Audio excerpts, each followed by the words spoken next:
all you fantastic people. I'm Matt. And I'm Vanessa. And today we're going to be taking a look at Dragged Across Concrete, which stars Mel Gibson, Vince Vaughn, Tori Kittles, Michael Jai White, Thomas Kretschmann, Jennifer Carpenter, and Laurie Holden.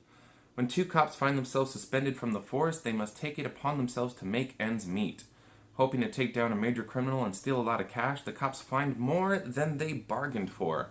Now, Dragged Across Concrete is both written and directed by S. Craig Zahler, who also wrote and directed Bone Tomahawk and Brawl and Cell Block 99, two, in my opinion, underappreciated films that deserve more attention, and I bring that up because to me, Dragged Across Concrete was all about the writing, the directing, and the acting. This is a movie that takes its time building its characters and shaping their lives. And I'm actually going to jump right into it and start with the acting and say that everybody in this film does a real good job. There's actually more well-known actors than I even listed off who appear in this movie. But I do want to take a moment and point out both Mel Gibson and Vince Vaughn because they work incredibly well together, and I want more from these two. Yeah, it's remarkable. I didn't think that it was going to be that well. I mean, they worked.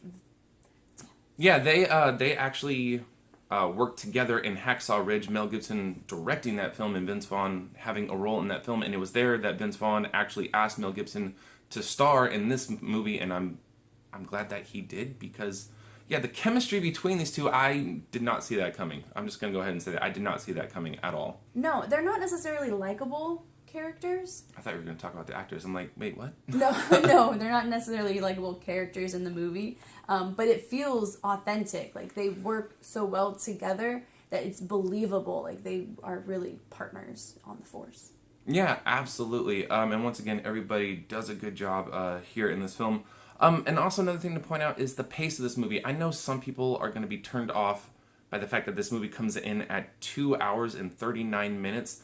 But this is a movie that does take its time, and I really like the pace. Nothing feels forced, nothing feels rushed in this movie, and everything unfolds as it's supposed to. Yeah, it's a slow burn. Absolutely. But it's made incredibly well. Yeah, and the dialogue in this film, once again, this movie is written by S. Craig Zahler, and I thought that the dialogue was witty, I thought it was sharp, I love the conversations, I love the back and forth dialogue between the characters. And it's all the more noticeable in this movie because, as you pointed out, there's no musical score. You didn't point this out in the review, but you pointed it out to me when we were watching the movie. Like, there's no score. No. I didn't even pick up on that. But there's actually no musical score to this film. No background. And there's a soundtrack, there's songs, yeah. But there's certainly scenes where it's noticeable. You can tell that there is no background music, and I think they're put in there for emphasis just to kind of get that human reaction, like this is how real it is. It's just me and you sitting in this car. That's it. Yeah, absolutely. I thought that the lack of musical score really it further accented the dialogue. It further accented the action when it does happen. Even though this is a gritty cop drama, there's not a lot of action in this movie.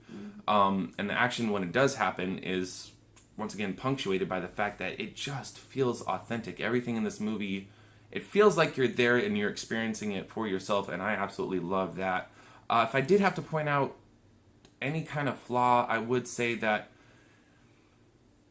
even though I didn't have a problem with the movie being as long as it is, I do think that there are some scenes that maybe don't add much to the overall story, and there is one subplot that kind of threw me for a loop because it happens, and then 5 minutes later, that subplot is over. Yeah. And I thought that was kind of odd. Yeah, it could have cut the runtime down a little bit because it's, in my opinion, not very important.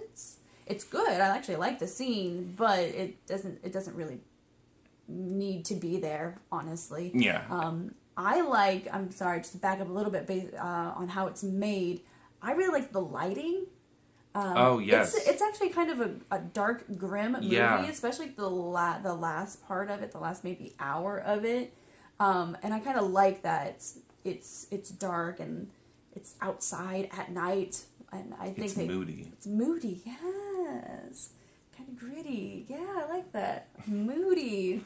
Yeah, and once again, I don't think that this is going to be a movie for everybody. I do think some people are going to be turned off by the runtime. I think others might be bored, or I don't know, maybe find themselves like staring off into space during some parts of the movie. However, I do think that this is a movie for lovers of film, just because it does feel authentic and it does take its time building a story and building its characters.